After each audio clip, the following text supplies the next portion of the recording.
Good afternoon, everyone, and welcome to our webinar today, the Control the Hidden Cost in Talent Management. Hope everyone is doing okay. Hope everybody's not in Texas today and experiencing the bad weather they have here. It looks from outside our windows here in Nashville, it looks like it might be headed our way. So hopefully everyone is safe and sound. My name is Danny Nelms. I'm going to be your presenter today. I'm the president here at the Work Institute.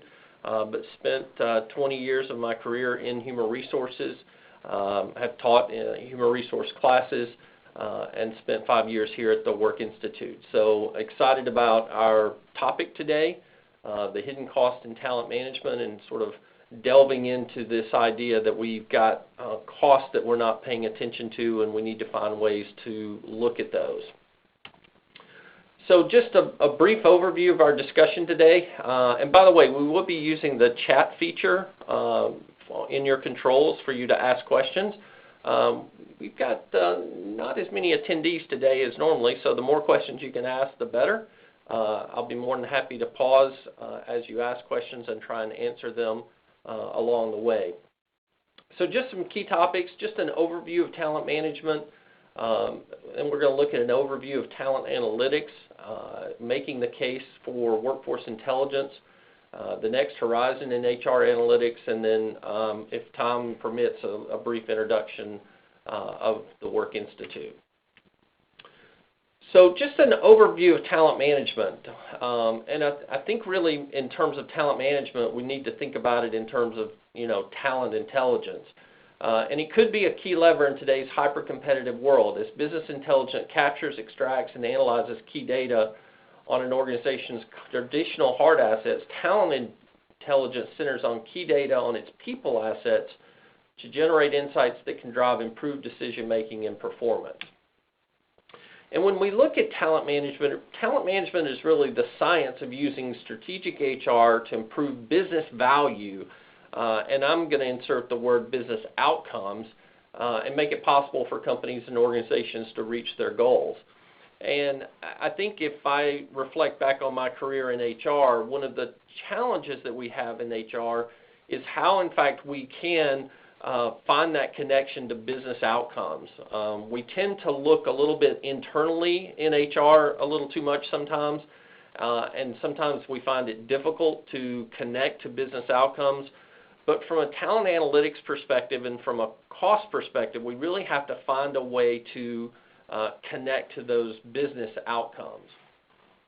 And when you think about talent management, really we're talking about HR. In fact, I wonder sometimes how the migration of the terminology we've used from personnel to human resources to human capital, and now talent management is really the key word. And I'm not sure that I see talent management all that different from sort of the traditional human resources, other than the fact that the good thing is that talent management tends to leave out some of those core compliance type of things that HR has always been known for, especially around employee relations, those type of things.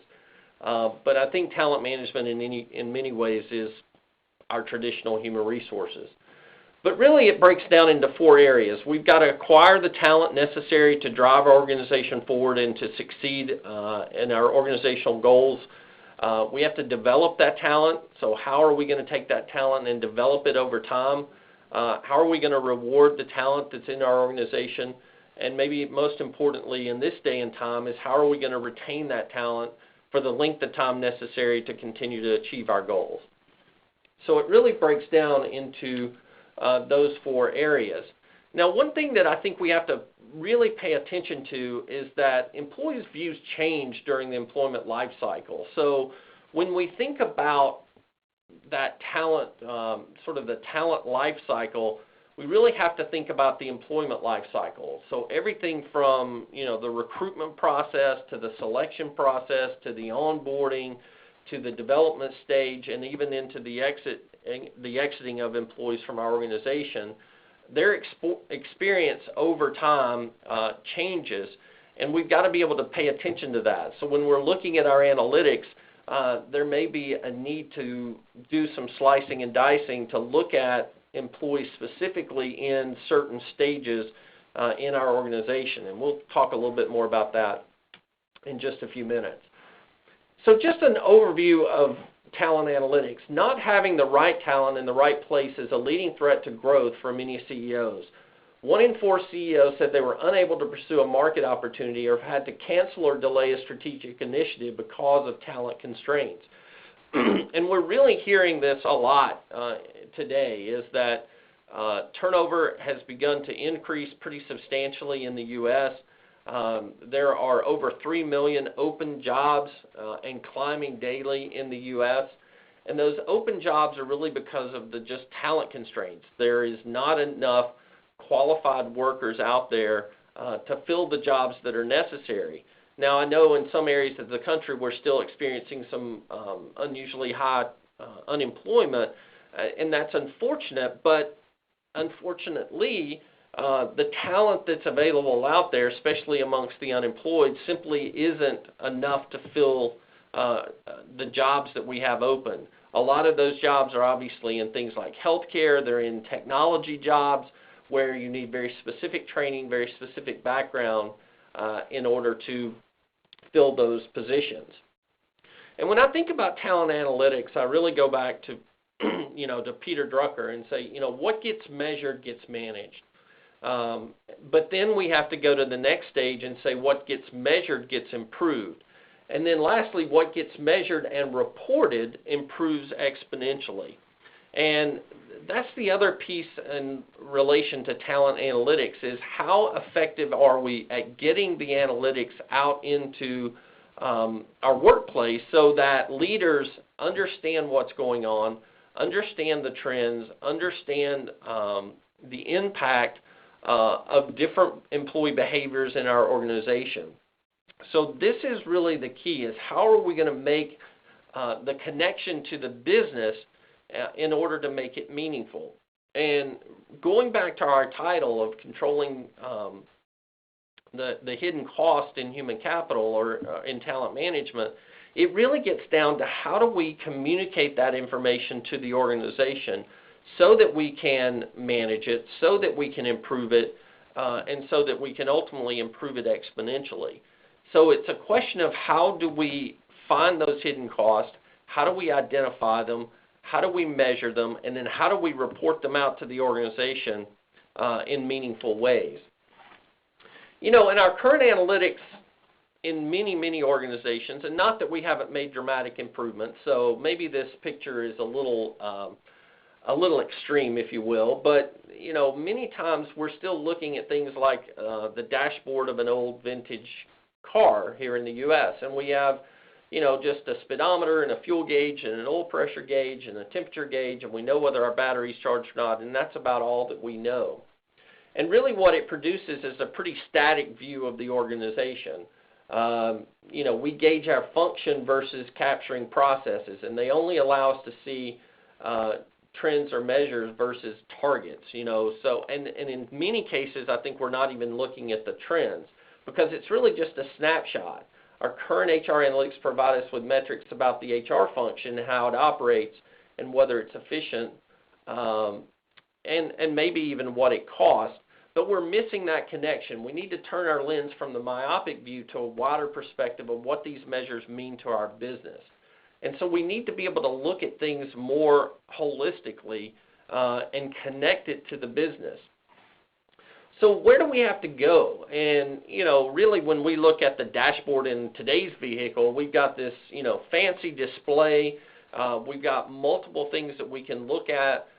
We can draw a lot of information from that display in our car. So we have access to so many different things today than we did 20, 30, 40 years ago. And that's what we need to be doing with our HR analytics, is we have to start looking at a comprehensive view, a wider array of metrics and measures that are comprehensive and business-oriented. And then we have to identify the trends to allow us to see what's happened, but more importantly, provide the ability to predict what could and may happen. And that's the important part of the trend component. And we don't see that a lot in our dashboards, is that they're very snapshot oriented. Here's what happened at the end of this month. Here's what happened at the end of this month. But we don't tend to look at what is the trend, what direction are things going. And again, they're not necessarily connected to the business outcomes. When the business understands the impact on the business, leaders will focus on improving and impacting the employee behaviors in talent management. I've used this particular graphic for a couple of years, and I always think I'm going to take it out, and then I end up leaving it in for a variety of different presentations. But it talks, this was a couple of years ago in 2012, and it talks about the fact that most CEOs aren't getting comprehensive information on talent. And so when you look at these various segments, return on investment in human capital, and you look at the first bar, if you will, the comprehensive view, less than 10% of CEOs would say that they're getting a comprehensive view on the return on investment in human capital. And still less than 50% say that it's adequate, but they would like more. So by and far, most of our CEOs are looking for more information as it relates to the return on investment in human capital. The assessment of internal advancement is still less than 20%. Employees' views and needs, and this is really surprising to me given how many surveys we use today to try and understand employees' views and needs, is that our CEOs are still saying by a pretty wide margin that it's not comprehensive. It's not really telling them what they want to know. Now, we do a little better on labor costs, but then on simple things like the cost of employee turnover, again, we're not getting a comprehensive view. And when we're not providing a comprehensive view to our CEOs, we're not making the compelling story to take action on the various items that we know are important within talent management. So I want to try and provide you a little bit different look at how we might think about human capital analytics and human capital measures and human capital metrics, and really trying to think about it in a little bit more of a business outcome, holistic financial view. Because leading-edge companies are increasingly adopting sophisticated methods of analyzing employee data to enhance their competitive advantage. And that's really what it's all about. Human resources has to be about competitive advantage. Talent management has to be about a competitive advantage. How are we going to have a workforce that can produce more and better than the competition? And in today's knowledge economy, it really does come down to our employees. There's very few companies in this day and time that can simply go out and buy a better piece of equipment and increase their productivity significantly to the point where people are no longer one of the factors in productivity. Now, certainly there are examples out there, but by and large in a knowledge economy, it's about the people that drive the productivity. It's about people that drive the competitive advantage. And so that's what we've really got to be paying attention to. So we think about this really from a workforce intelligence perspective. And, I know there's going to be a variety of different terms that we talk about today. But workforce intelligence is really about looking at metrics through three specific lenses. So what is the metric? What are the human capital financials associated with that metric? And what is the workforce research, or what are the employees saying about or behaving that affects the particular metric? And I'm going to go through an example so that you can kind of see how each of these things link together. And I think when you see an actual case study, if you will, it'll help you to kind of understand how these three fit together. And then we're going to start to look at this in a broader sense of how we could put this together in a dashboard setting so that we could start to look at those hidden costs related to talent management and how we can better understand them, and more importantly, how can we affect them in a positive way. So the situation was a Fortune 100 technology and manufacturing company. Candidates were primarily engineers in high demand making six-figure incomes.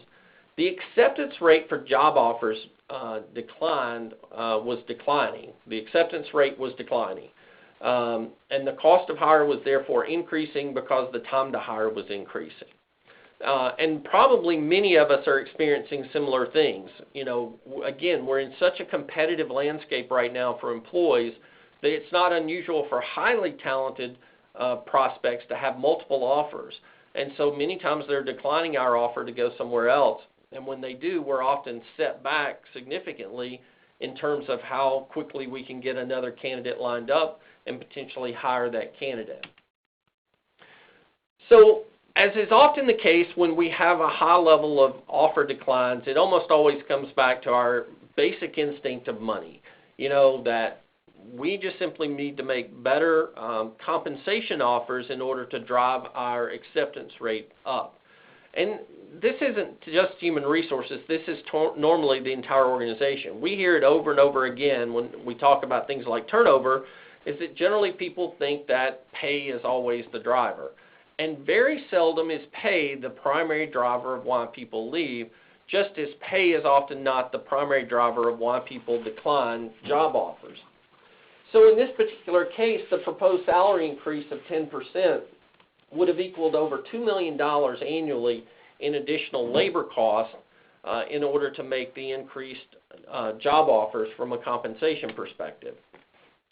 So now we're kind of going to break this down, and we're going to look at each of the components of the workforce intelligence model to determine how we would look at this in relation to how to affect change or how to affect the behavior. And the first is the metric, and the metric is time to hire. That's where our costs are coming in. So right now it's taking us 120 days versus our historical average of 100 days. We're seeing a 20-day increase in our time to hire.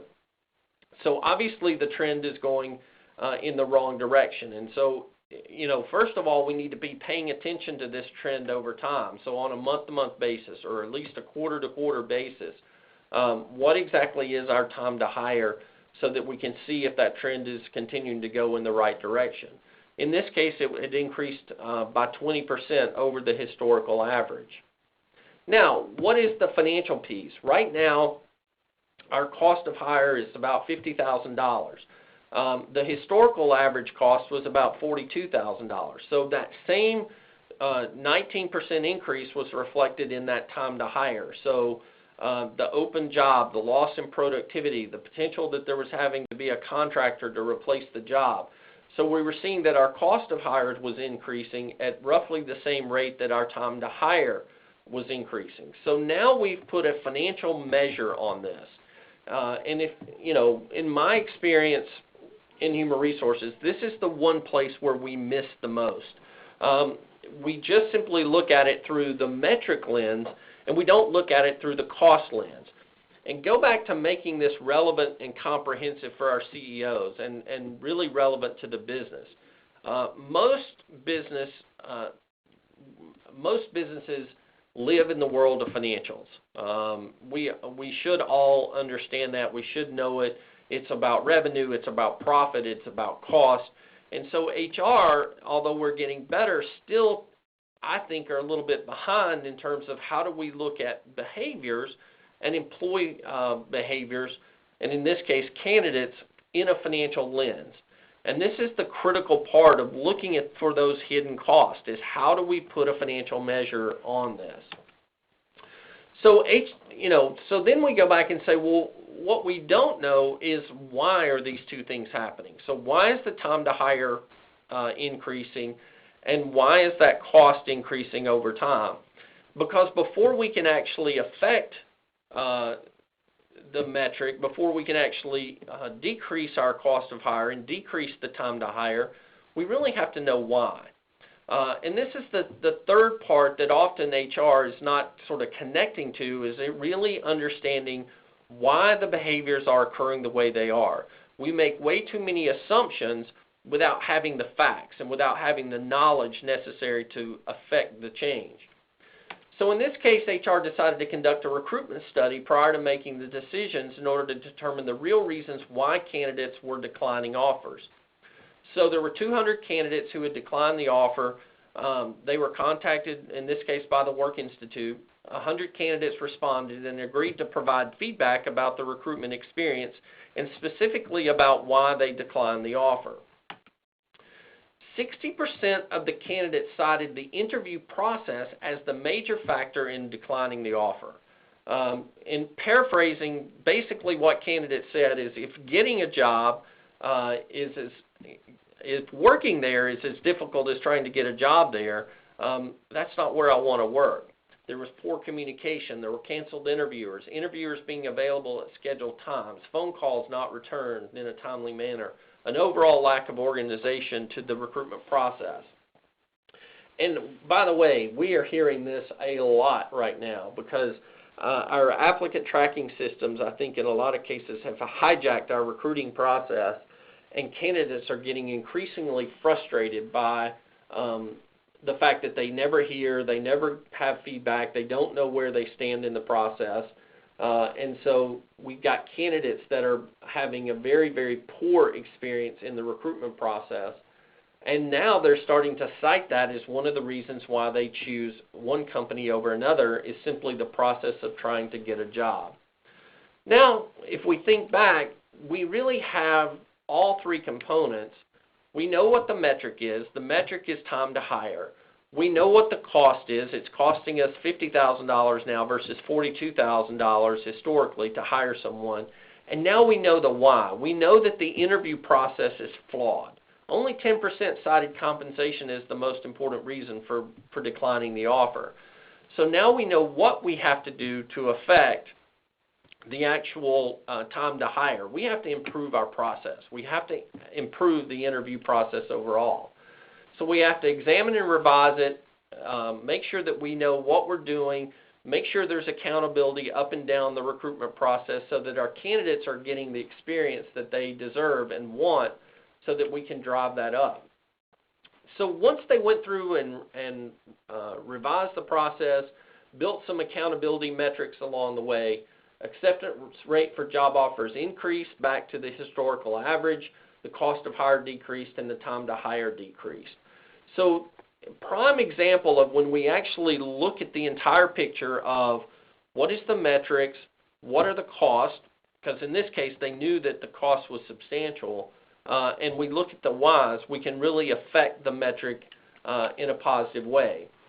So the impact of looking at the time to hire in this way was really a $2 million annual savings, because they avoided the cost of making increased offers to all of those candidates. So HR had established an evidence-based approach to understanding the workforce issues. And I think if we use analytics properly and we use them well, it really does get back to those evidence-based decisions. Now we can make educated decisions, if you will, but they're educated based on facts. They're educated based on evidence. So what are some controllable human capital costs? Or more importantly, what are some of those hidden costs in talent management? And this is just a quick sampling, but we have things like absenteeism. And I know you're saying, well, gosh, absenteeism, that's an old word. I hadn't thought about it in a long time.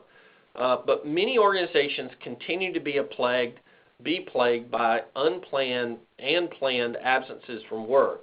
And these are typically controllable, because we see that companies that have higher levels of engagement actually have significantly lower cost of absenteeism, or absenteeism in general.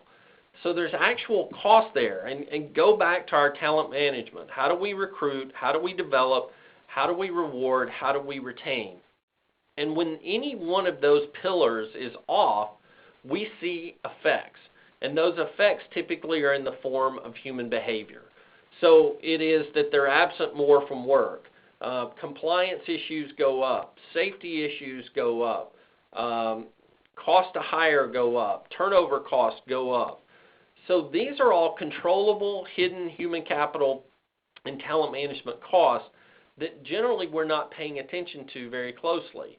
So we have to figure out a way to monitor these and look at them in meaningful ways.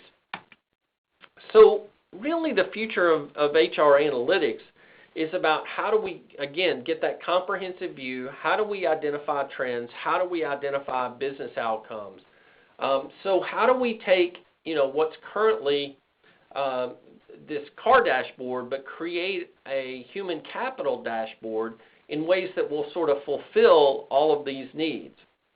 And I'm actually going to jump out of the PowerPoint presentation, and I'm going to show you a mock-up of a human capital financial dashboard that the Work Institute has been working on, where we're really trying to find ways to connect all of these dots, okay?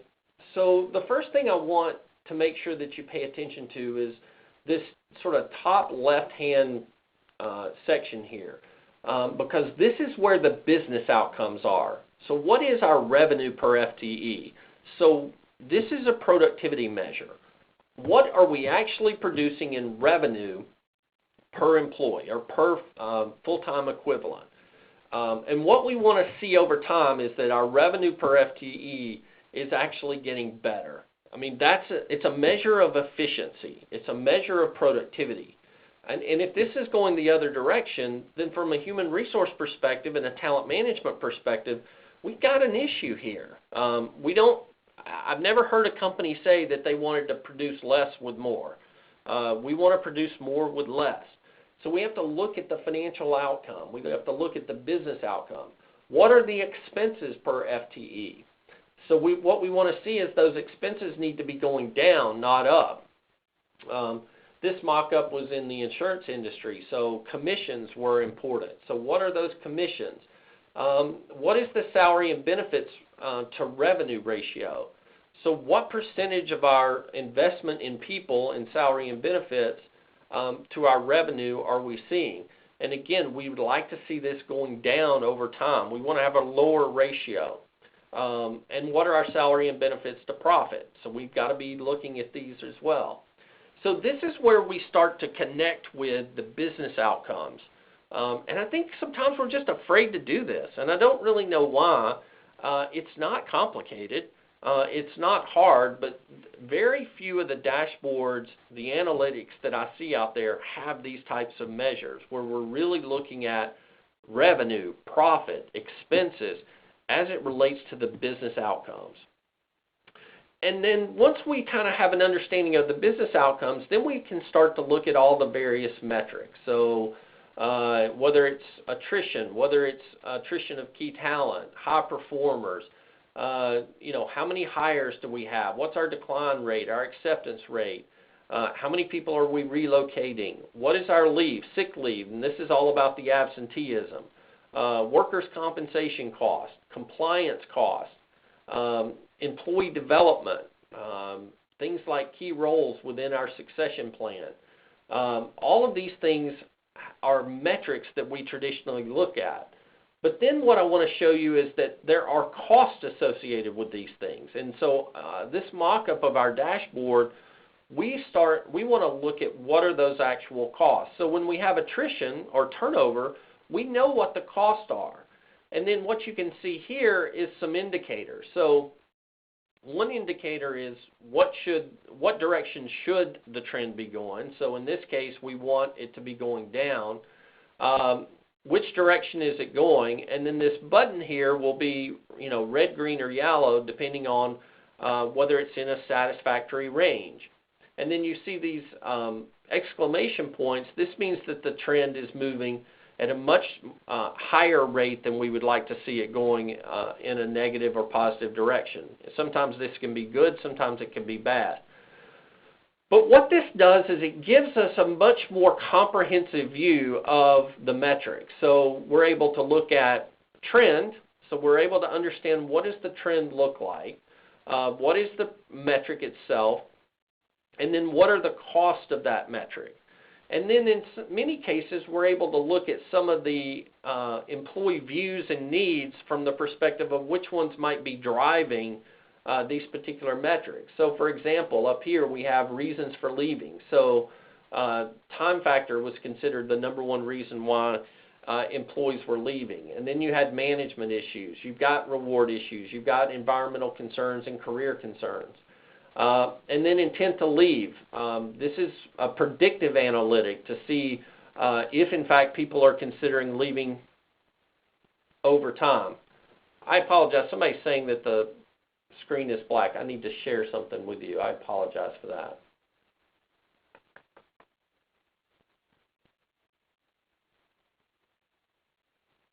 Hold on just a second.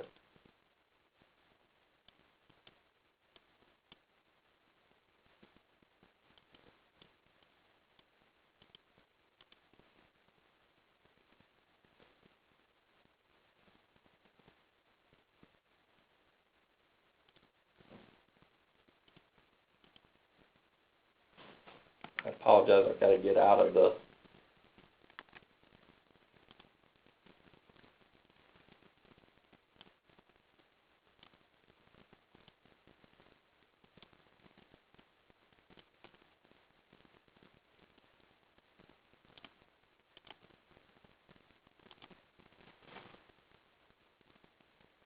Okay, now, can you see my screen now? Good now. Thank you, Kelly. I appreciate that. Oh, the wonders of WebExes. So, again, so here, I'm going to do a quick rundown. I apologize. So here in the upper left-hand quadrant is where I was talking about the business outcomes. So the revenue, the expenses per FTE, the salary benefits to ratio. Then here were each of the metrics that we were discussing. Here you can see the trends. So which direction should the trend be going? Which direction is it currently going now? And then the buttons, if you will, can produce red, green, or yellow to indicate whether it's good, bad, or we need to take caution. But what's unique, I think, about this particular mock-up of a dashboard is how many of these items we've designated cost for. So attrition is really about turnover. So what is the cost of turnover? In this case, just 11.5% attrition was costing us $31 million. Half of that cost was associated with key talent. And what we typically see is that key talent comes at a higher cost when we lose it. What is our turnover for high performers, and what was that cost? This was a particular initiative that we had in terms of trying to resize the organization. So what's the cost of attrition based on that? What were our total hires? What was the cost of all of those hires that we made? What was our average time to hire? So there's a cost related to the time it takes us to hire a worker. The acceptance rate, the decline rate, how much did it cost us in relocations? Sick time or absenteeism, we can put an actual dollar amount to sick time or leave or FMLA leaves.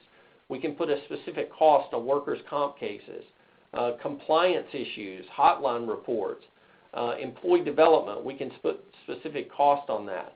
And then before I shared my screen, I was trying to get to what are some of the workforce research issues. So what is our rating of job? What is our rating of employer? What is our rating of supervisor?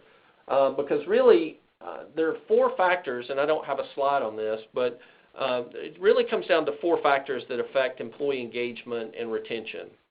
And that is, the job, the organization or the perception of the organization, the perception of the supervisor, and the perception of team and coworkers.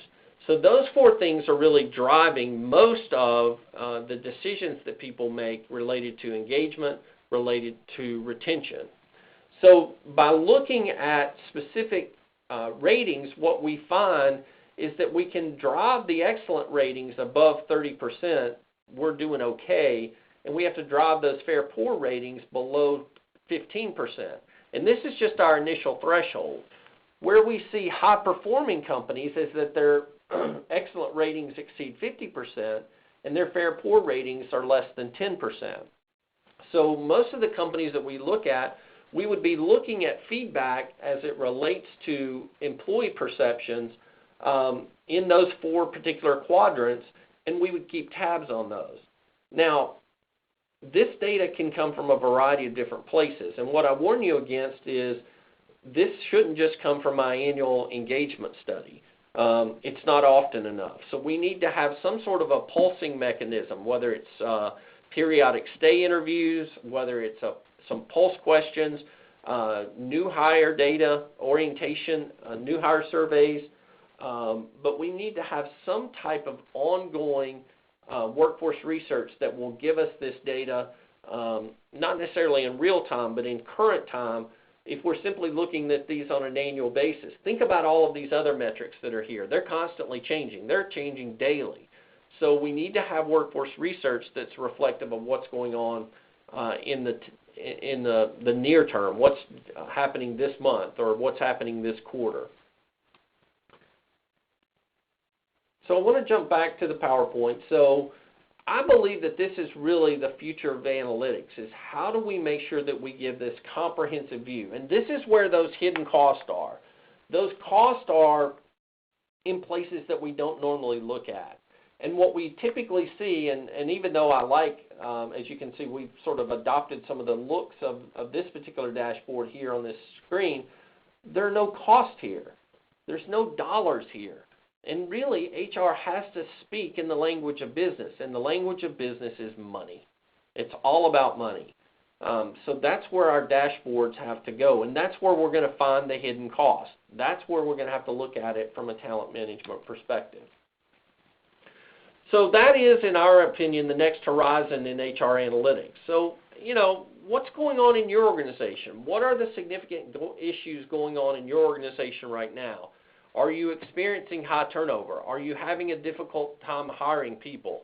Are you trying to do an organizational change? Are you acquiring companies? Are you divesting of companies? What is it that's going on, and how do I establish analytics that will allow me to look at the appropriate metrics?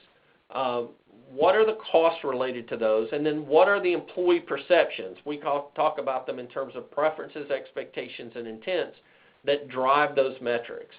What initiatives do you believe are strategic? What initiatives have a direct financial impact? Is there a correlation between the metrics, the employee feedback, and the business results? A dashboard like this will help us to understand the impacts, and it will help us to understand it over time. So think about it. If I'm in an organization and I'm tracking these on a monthly basis, and then, maybe we're a public company, so some negative news affects our stock price. Well, we need to be gauging what impact does that have on our employees. Some of them have stock options, so do we immediately get some departures because they feel that their stock options are going to be worth less? Do people have outside pressure from peers or colleagues because of the negative news that's going on about our company? If we are looking at these metrics on a continual basis, and I'm going to go back for just a second, I'm going to go back to, if we're looking at these over time, we can look from period to period to see if any of those outside influences or sometimes inside influences are affecting these numbers, and are they affecting these costs? And that's the key to really understanding the hidden cost of talent management. And so we always need to look at this through this workforce intelligence lens. What are the metrics? What are the financials? What is the workforce research or employee feedback that helps us to understand the specific behaviors? So a typical approach is just another HR program, and too many times out there we're seeing the defining of HR analytics, the creation of HR dashboards, the wanting to find where those talent management costs are, sort of have that typical approach, and it's a metrics-only approach. So analytics need to be combined with financial measures and workforce research to yield the intelligence we can use specifically and intentionally to intervene and impact business practices and results. If we don't consider employees' perception and feedback as well as the organization's financial resources, we are limiting our ability to be effective to assumptions and predictions and leaving out the critical question of why. So workforce intelligence really means that it's a strategic business imperative. So at this point, I'd like to open it up to questions. It seems like we're doing pretty good on the chat thing here. Some folks are able to chat. You obviously alerted me when you couldn't see my screens. So I'd like to hear some questions right now as it relates to what challenges you may have right now in terms of identifying hidden costs. What questions do you have about the presentation today? Someone did want to know, will the slide deck be sent out to participants? And the answer to that, of course, is yes.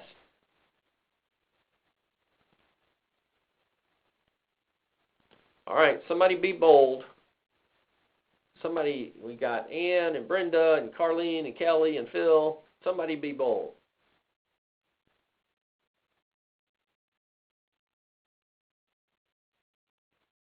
Well, no takers today. All right, so just as a quick overview, the Work Institute is really a workforce research company, and we help organizations to do all three of the things that we talked about. We work with them to establish metrics. We work with them to establish their dashboards. We can certainly work with them on their employee feedback in order to better understand what exactly is affecting their metrics in a positive or negative way. So if any of you would like to have a conversation with us about what's going on in your organization, you'd like to have a more in-depth conversation about what we talked about today, don't hesitate to reach out to us and we'll have a conversation. So one question did come up before I leave and says, what is your favorite resource related to talent metric management? Metrics. There is a fairly new organization out there that's called the Center for Talent Reporting, and I apologize, I don't have the website on the tip of my tongue, but the Center for Talent Reporting is really the one organization that's starting to try and develop the actual standards, if you will, and in terms of talent reporting. How are we going to look at things through a standard lens? Unfortunately, a lot of different organizations look at things differently. They report things differently. So the Center for Talent Reporting is a place where I think you can look for in terms of what are the standard ways that people are looking at metrics. I think it's a nominal membership fee to join the website. But we're finding that they've got a lot of useful information. If you can't find it, reach out to me and I can send you the link. Well, thank you very much. We've reached the end of our 45-minute allotment. Thank you very much for joining us today. Keep an eye out for additional webinars that we will have, and by all means, reach out to us, and we'd love to talk to you about your challenges. Thank you very much. Have a great day.